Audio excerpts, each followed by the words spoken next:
Olá, tudo bem? Paz, tenho a palavra de Deus para compartilhar com você na nossa reflexão de 5 de março, cuja leitura do dia é em Lucas 8 e Levítico 12 e 13.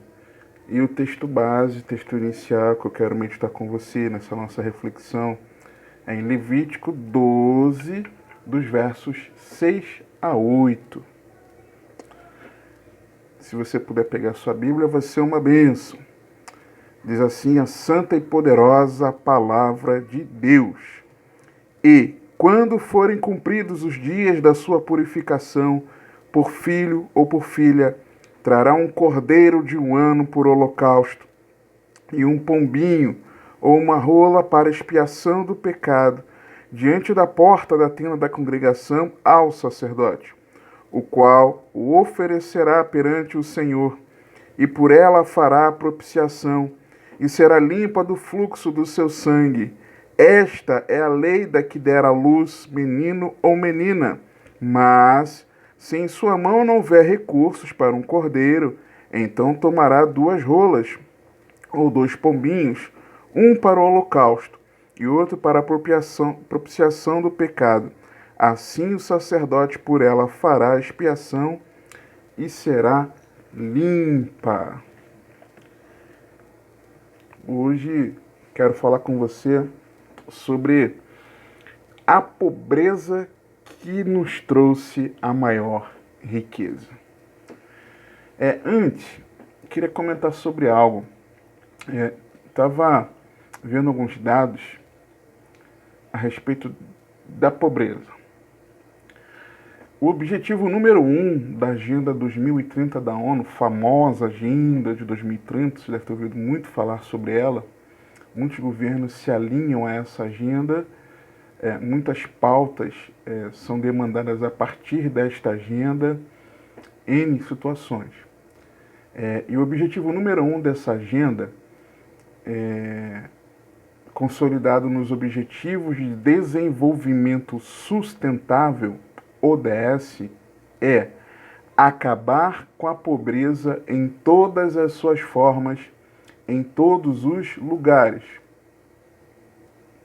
A meta 1.1 diz, dentro desse que é o objetivo número 1, até 2030, erradicar a pobreza extrema para todas as pessoas em todos os lugares, atualmente medida como pessoas vivendo com menos de $1,25 por dia.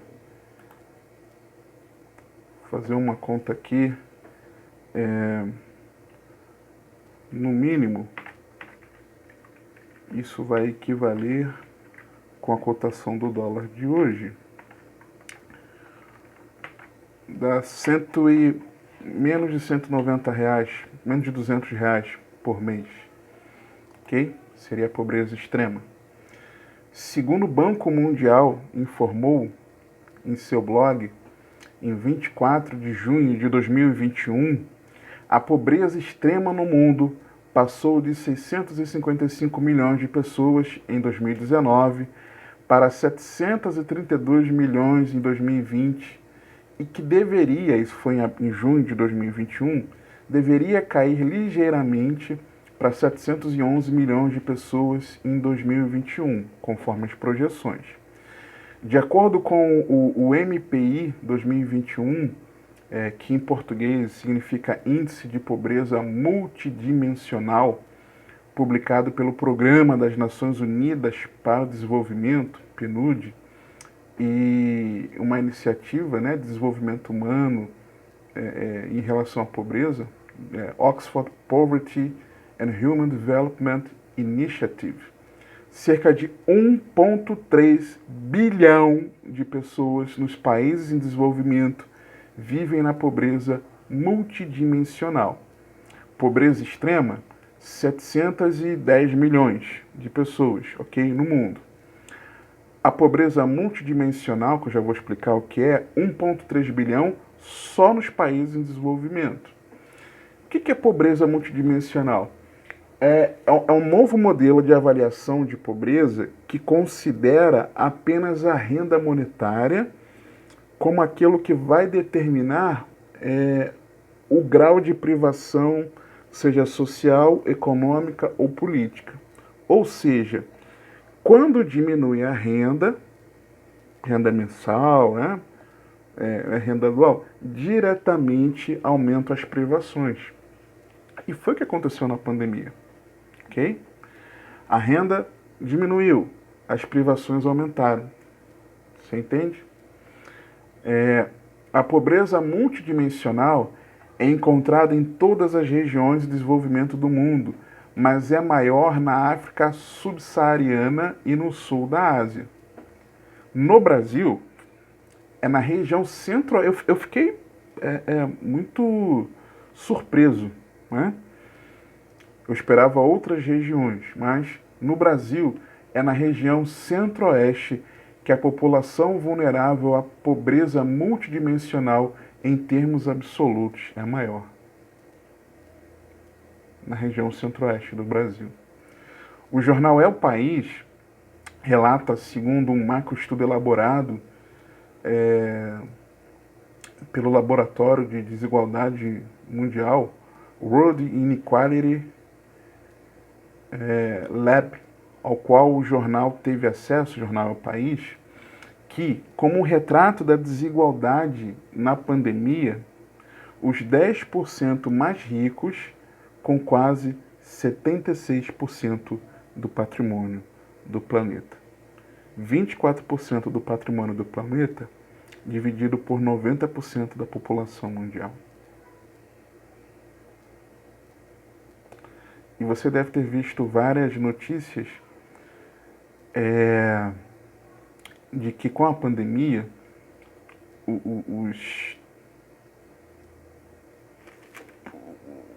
os líderes, né, das empresas tecnológicas enriqueceram muito mais. Das mais variadas empresas tecnológicas. Seja de venda e entrega de produtos, mercadorias, seja de computação, seja de distribuição de streaming, seja de N.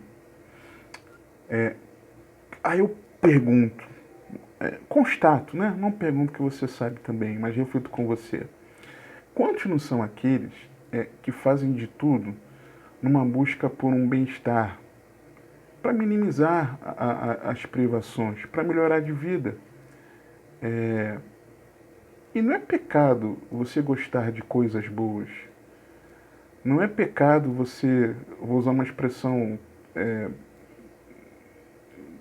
não muito erudita, não é pecado você não querer passar perrengue. Porém, a gente precisa ter um cuidado com isso, que é o do descontentamento. Além do descontentamento, é de nosso coração estar preso aqui na terra, sabe? Tem aqueles que buscam essa melhora de vida, minimizar as privações, ou procuram bem-estar de uma forma honesta, lícita, trabalhando. Outros de forma desonesta, e você sabe disso. Agora, de um jeito ou de outro, a maioria faz isso de forma gananciosa, ou no mínimo, com foco aqui na terra. Aí você, por exemplo, você tem as loterias, você tem jogos de azar, apostas diversas, você tem dentro da igreja a teologia da prosperidade, que agora está um pouco menor em relação a algumas décadas passadas, as campanhas nas igrejas que fomentam a ganância das pessoas, para que a pessoa ela participe de uma campanha para um bem financeiro, para uma melhora assim. E eu vou te chocar com essa frase. E sim, Deus quer te fazer enriquecer. Mas calma aí, tá? Eu já vou te explicar. Não é desse jeito das riquezas materiais. Mas você e eu, nós precisamos conhecer a pobreza que nos trouxe a maior riqueza. Não se trata das riquezas da vida. As riquezas da vida, elas sufocam a palavra de Deus que deveria ter sido implantada em nosso coração. Lucas 8, 14 e 15, por exemplo, também parte da meditação de hoje. E a que caiu entre espinhos, esses são os que ouviram, e indo por diante, são sufocados com os cuidados e riquezas e deleite da vida, e não dão fruto com perfeição. E a que caiu em boa terra, esses são os que, ouvindo a palavra, a conservam num coração honesto e bom, e dão fruto com perseverança. Elas são incertas. 1 Timóteo 6, 17 e 19. Elas, as riquezas da vida. Manda aos ricos deste mundo que não sejam altivos, nem ponham a esperança na incerteza das riquezas, mas em Deus, que abundantemente nos dá todas as coisas, para delas gozarmos, que façam bem, enriqueçam em boas obras, repartam de boa mente e sejam comunicáveis, que entesourem para si mesmos um bom fundamento para o futuro, para que possam se apoderar da vida eterna. As riquezas dessa vida, em relação a elas, ajuntá-las é loucura. Lucas 12, 16 a 21. E propôs-lhe uma parábola dizendo: a herdade de um homem rico tinha produzido com abundância, Jesus falando, tá? E arrazoava ele entre si, dizendo: que farei? Não tenho onde recolher os meus frutos.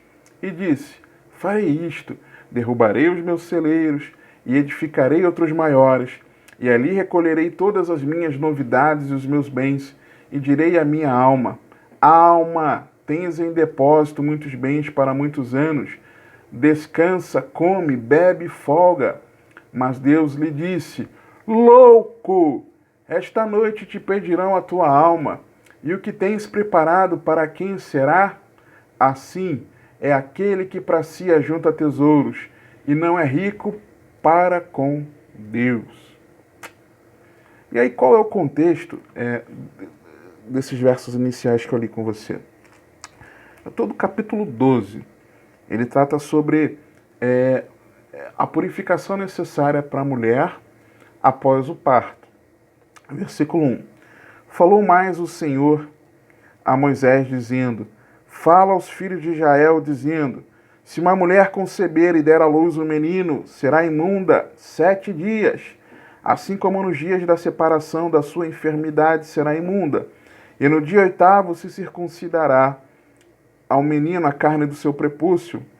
Depois ficará ela, a mãe, 33 dias no sangue da sua purificação. Nenhuma coisa santa tocará e não entrará no santuário até que se cumpram os dias da sua purificação. Hoje em dia chama-se do... Eu me lembrei disso antes, agora eu me esqueci. O período que a mulher fica... Resguardo, né? O resguardo.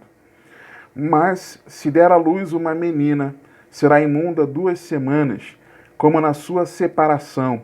Depois ficará 66 dias no sangue da sua purificação.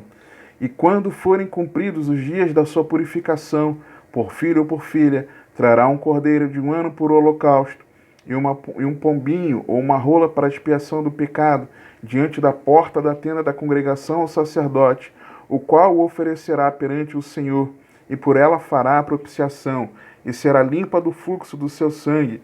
Esta é a lei da que der à luz menino ou menina. Mas, se em sua mão não houver recursos para um cordeiro, então tomará 2 rolas ou 2 pombinhos, um para o holocausto e outro para a propiciação do pecado. Assim o sacerdote por ela fará expiação e será limpa. Qual é o contexto aqui? Circuncidar o menino ao 8º dia, aguardar os dias de purificação pós-parto e, em terceiro, apresentar a oferta pelo filho. E o que isso tem a ver com pobreza, meu irmão? Talvez você esteja se perguntando. É simples, preste atenção. O texto diz no verso 8, era para apresentar cordeiro, ok? Nós vimos o cordeiro e um pombinho ou uma rola. Cordeiro mais a ave. Versículo 6. No verso 8, o que o texto está dizendo? Se não tem dinheiro para o cordeiro, tá, oferece a rola e apresenta mais outra. Ou então, 2 pombinhos. Se não tiver dinheiro, recursos para o cordeiro, apresenta então uma outra rola, uma outra ave no lugar do cordeiro.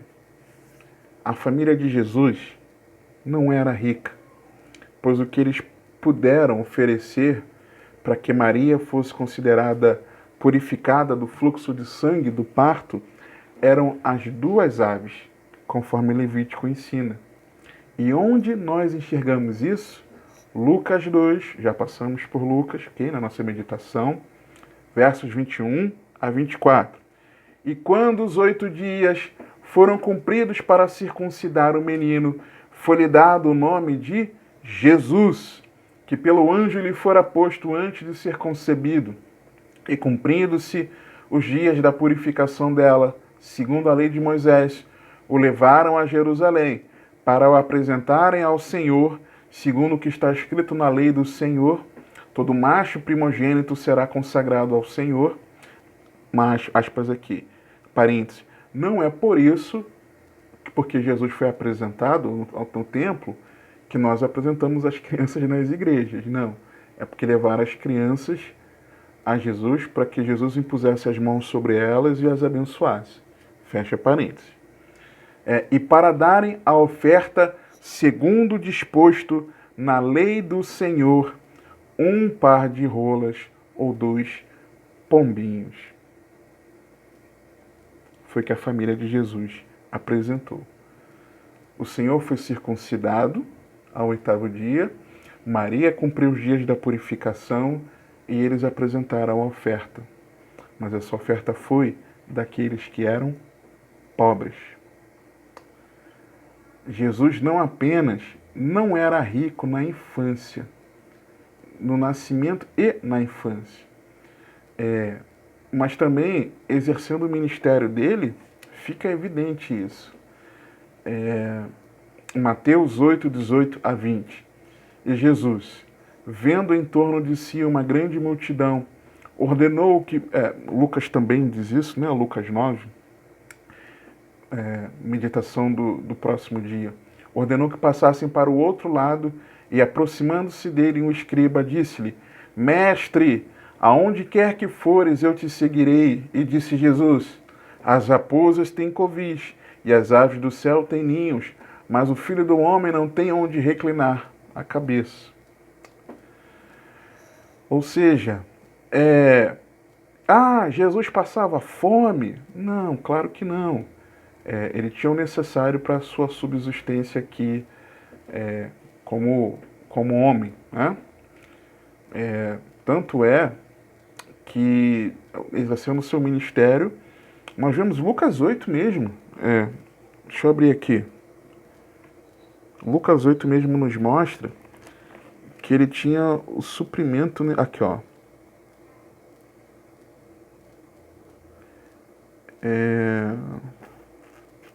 Lucas 8, 1 a 3. E aconteceu, depois disto, que andava de cidade em cidade, de aldeia em aldeia, pregando e anunciando o evangelho do reino de Deus, e os 12 iam com ele, e algumas mulheres que haviam sido curadas de espíritos malignos e de enfermidades. Maria, chamada Magdalena, que é da cidade de Magdala, né? Da qual saíram 7 demônios, e Joana, mulher de Cusa, procurador de Herodes, e Susanas, e muitas outras que o serviam com os seus bens. Ou seja, para Jesus ser servido com os bens é porque ele precisava ser servido com os bens no ministério. Ele não era rico. Ok? E esse é o detalhe. Essa graça do Senhor Jesus Cristo. Segundo aos Coríntios 8, 9.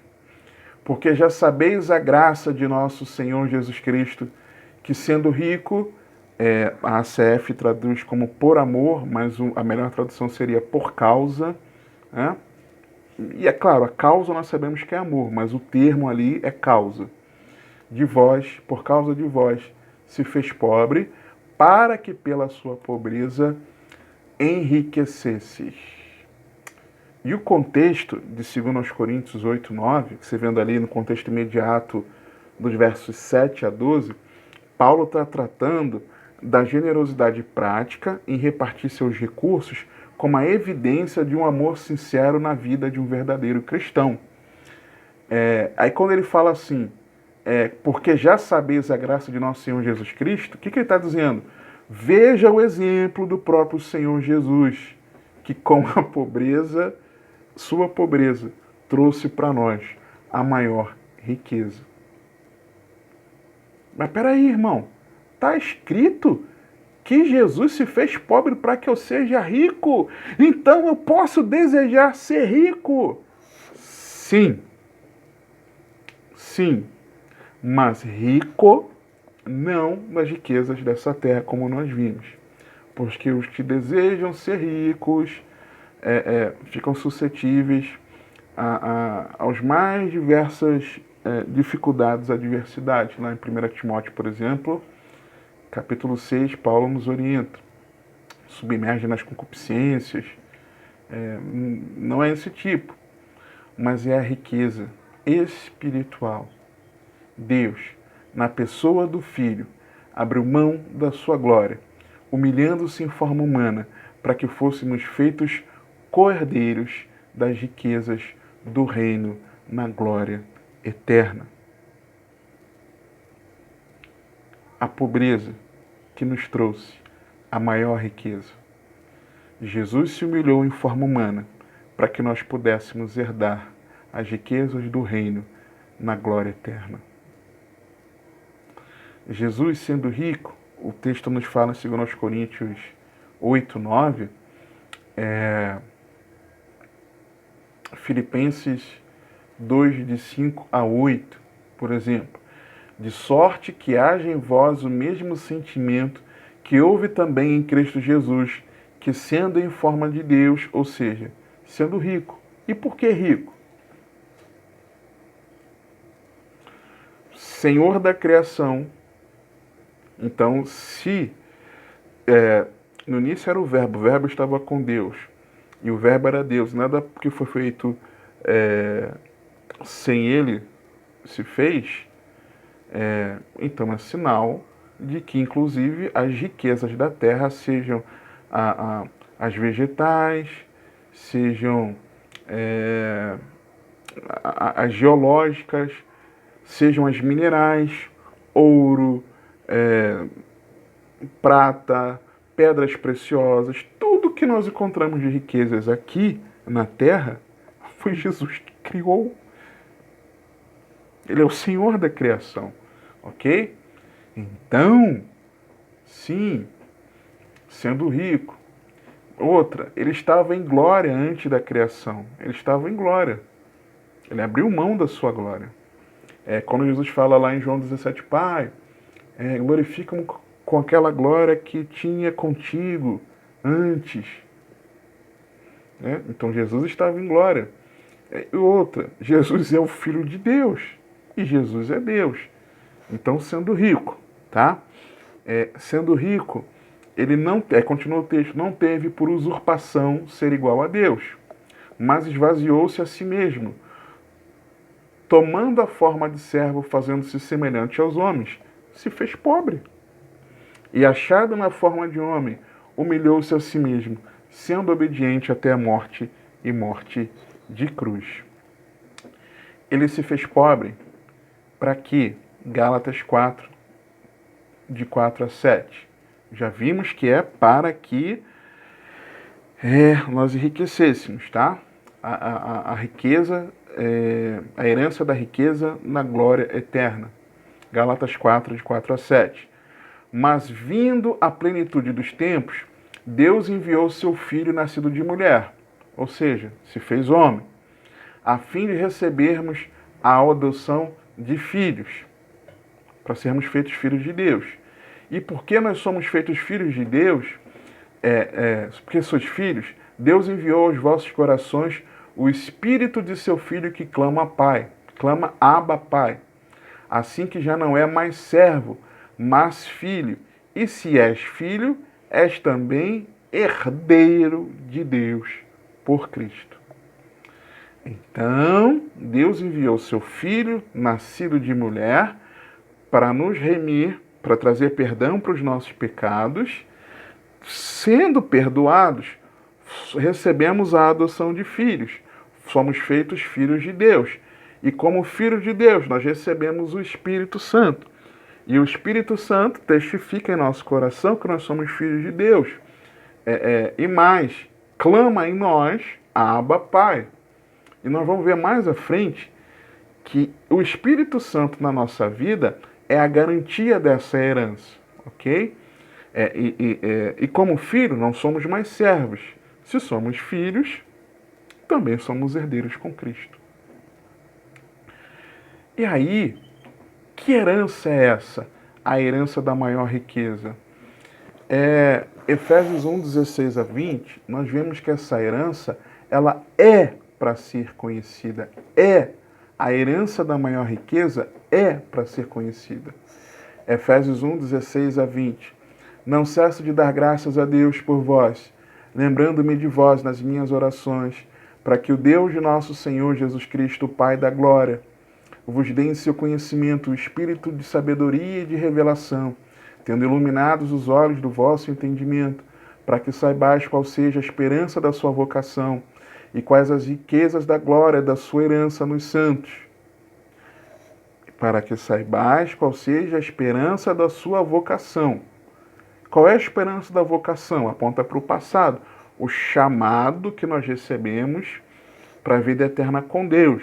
O chamado pelo Evangelho para nós nos rendermos a Deus. Ok? Por meio de Cristo. E quais as riquezas da glória da sua herança nos santos. Então você precisa saber que existe uma herança gloriosa para os santos, ok? Aí continua o texto, e qual a sobreexcelente grandeza do seu poder sobre nós, os que cremos. Então, nós recebemos um chamado para uma herança e temos um poder grandioso agindo em nós, segundo a operação da força do seu poder, que manifestou em Cristo, ressuscitando dentre os mortos e pondo a sua direita nos céus. O que ele está dizendo aqui? Vocês foram chamados. Olha que maravilhoso. Isso aqui para mim aponta tudo para Clara. É Deus, por Cristo, agindo por meio do Espírito Santo. A esperança da sua vocação. Deus enviou Jesus. Então, por meio de Jesus, nós somos chamados, recebemos essa esperança. Mas quem é que nos chama? É o Espírito Santo. A riqueza da glória da herança nos santos. Comentei com você, já vamos ver mais à frente, que é o Espírito Santo que é o selo, a garantia dessa herança. E existe uma sobreexcelente grandeza de um poder sobre nós que cremos, e é o mesmo poder que ressuscitou Jesus dentre os mortos, o Espírito Santo. O Espírito Santo... Tem gente que despreza o Espírito Santo. O Espírito Santo nos chamou, o Espírito Santo nos garante a herança, e o Espírito Santo é aquele que trabalha, opera dentro de mim e de você. Ok? Então, é para ser conhecida.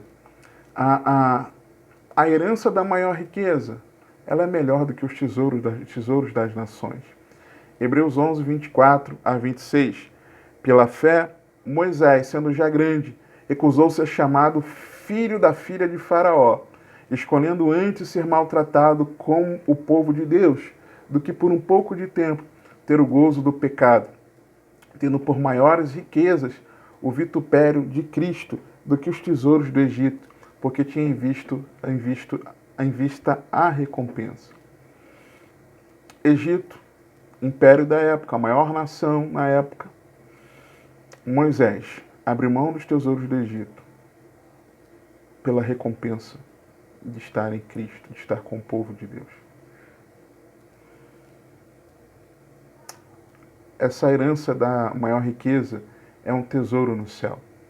Mateus 6, 19 e 21. Não ajunteis tesouros na terra, onde a traça e a ferrugem tudo consomem, e onde os ladrões minam e roubam, mas ajuntai tesouros no céu, onde nem a traça nem a ferrugem consomem, onde os ladrões não minam nem roubam, porque onde estiver o vosso tesouro, aí estará também o vosso coração. Essa herança da maior riqueza é a nossa expectativa. 1 Pedro 1, 3 a 5.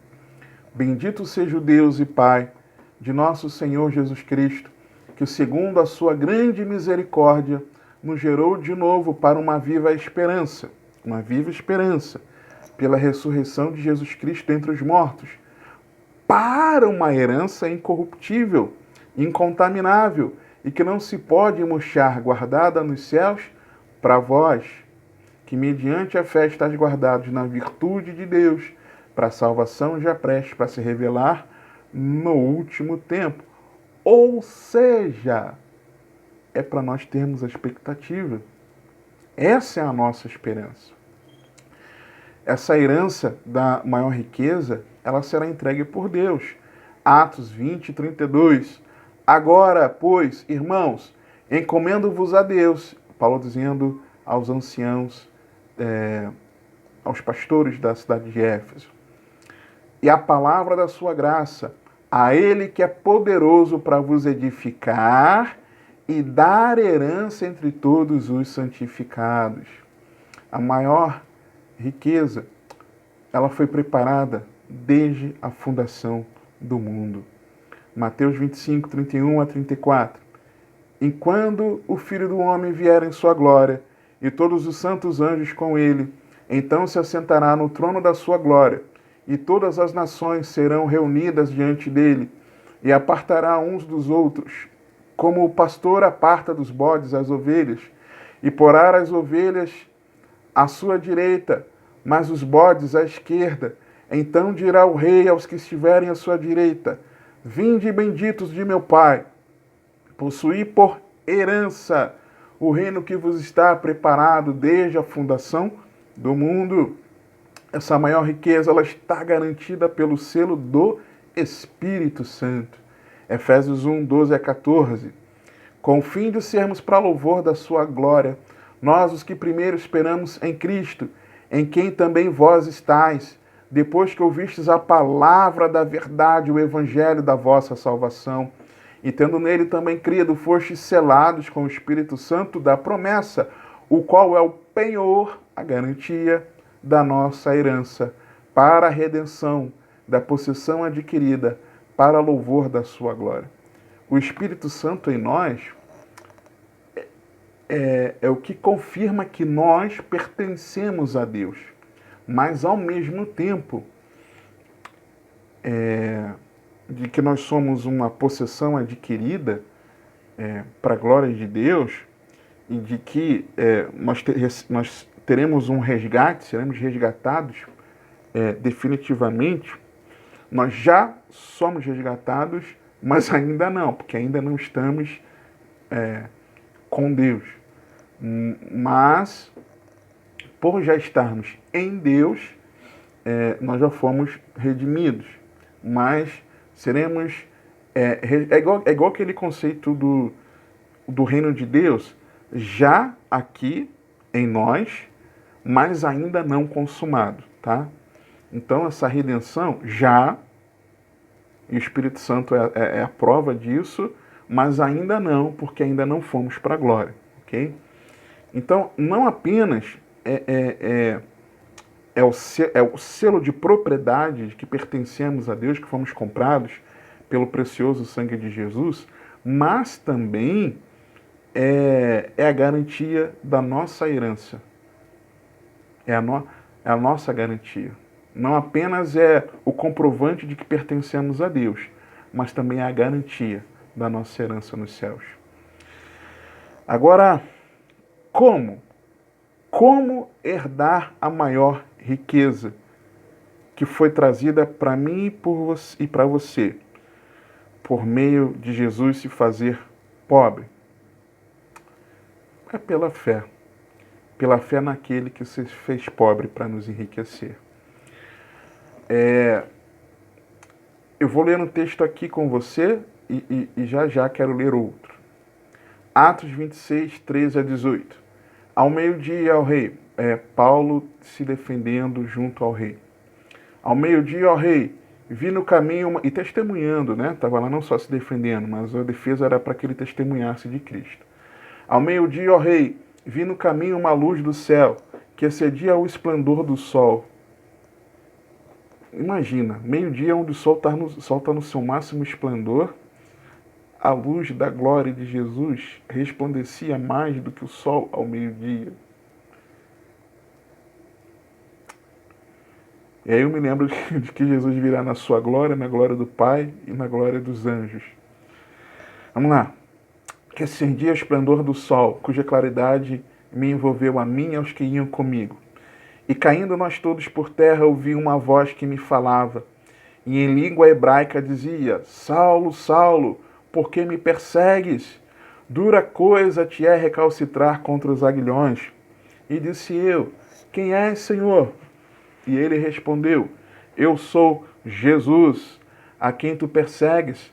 Mas levanta-te e põe-te sobre teus pés, porque te apareci por isto, para te pôr por ministro e testemunha tanto das coisas que tens visto, como daquelas pelas quais te aparecerei ainda, livrando-te deste povo e dos gentios, a quem agora te envio, para lhes abrires os olhos, e das trevas os converteres à luz, e do poder de Satanás a Deus, a fim de que receba a remissão de pecados e herança entre os que são santificados pela fé em mim. É desse jeito. É pela fé em Jesus. Mas eu quero ler Lucas 2, porque logo depois da família de Jesus ter apresentado Jesus no templo, e ali apresentando a oferta por Maria, a oferta pós-nascimento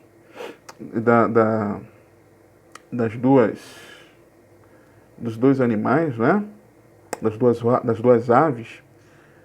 No versículo seguinte, o texto diz o seguinte: Havia em Jerusalém o homem cujo nome era Simeão, e este homem era justo e temente a Deus, esperando a consolação de Israel, e o Espírito Santo estava sobre ele.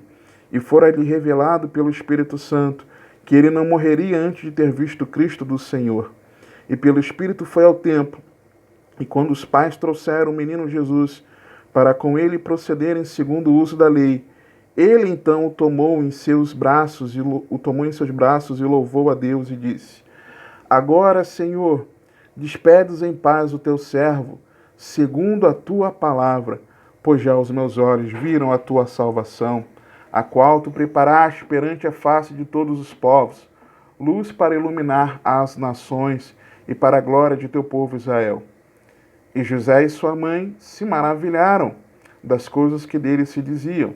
E Simeão os abençoou e disse a Maria, sua mãe: Eis que este é posto para a queda e elevação de muitos em Israel, e para sinal que é contraditado, e uma espada traspassará também a tua própria alma, para que se manifestem os pensamentos de muitos corações. Aquele homem, Simeão, ele também cria em Jesus. E o que aconteceu ali no templo, de ser apresentada a oferta de uma família que era pobre, pela fé em Jesus, Simeão também, ele tem parte na herança da maior riqueza. A pobreza também de Jesus também trouxe a Simeão a maior riqueza na herança dos santos. Só que é preciso ter um cuidado, e isso eu quero detalhar aqui, porque nós vemos nos textos da palavra de Deus que nos mostram um vislumbre da glória, de que a eternidade, lá na Nova Jerusalém, nós temos ruas de ouro. Nós temos fundamentos da cidade de pedras preciosas. Nós vemos que as portas são pérolas. E muitos podem, talvez, entender que a herança terrena, a herança na eternidade, ela seja o local em si, né? A pessoa continua sendo tão gananciosa quanto aqueles que querem as riquezas da terra. Não tem diferença.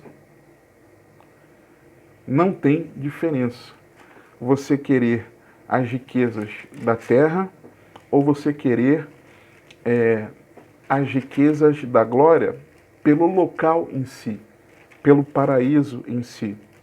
Mas é importante você e eu sabermos que o céu só é céu se Jesus estiver lá. O céu só é o céu para mim e para você. Deveria ser ao nós encontrarmos Jesus lá. E não o que podemos desfrutar no céu, além da presença eterna com o Senhor, que por toda a Escritura Sagrada narra para mim e para você o seu desejo de habitar conosco para sempre. E Salmo 73, verso 25. Quem tenho eu no céu, senão a ti? E na terra não há quem eu deseje além de ti. A maior riqueza que a pobreza de Jesus nos trouxe é Ele mesmo. É Jesus. Jesus é a nossa maior riqueza. A maior riqueza é Ele habitar em nós, por meio do Espírito Santo, e juntamente o Pai fazendo morada em nós. E naquele grande dia, aqui nós vivermos com Ele, por Ele e para Ele, vivendo como verdadeiros discípulos de Cristo, dando bom testemunho, amando ao próximo, santificando-nos, abrindo mão das coisas desse mundo para vivermos aqui já desde para a glória de Deus. E lá, no paraíso, é nós estarmos com o Senhor. Quem nós temos no céu, além de Deus, além de Cristo? E aqui, já na terra, o que mais nós desejaremos? As riquezas desse mundo? Não. Quem tenho eu no céu, além de ti? E na terra não há quem eu deseje além de ti. No céu, nós só temos o Senhor. E aqui na terra, o nosso maior desejo precisa ser Ele. A pobreza que nos trouxe a maior riqueza, Jesus. Que o Senhor te abençoe e te guarde. Que Ele te conduza e governe a sua vida, porque você tem acesso.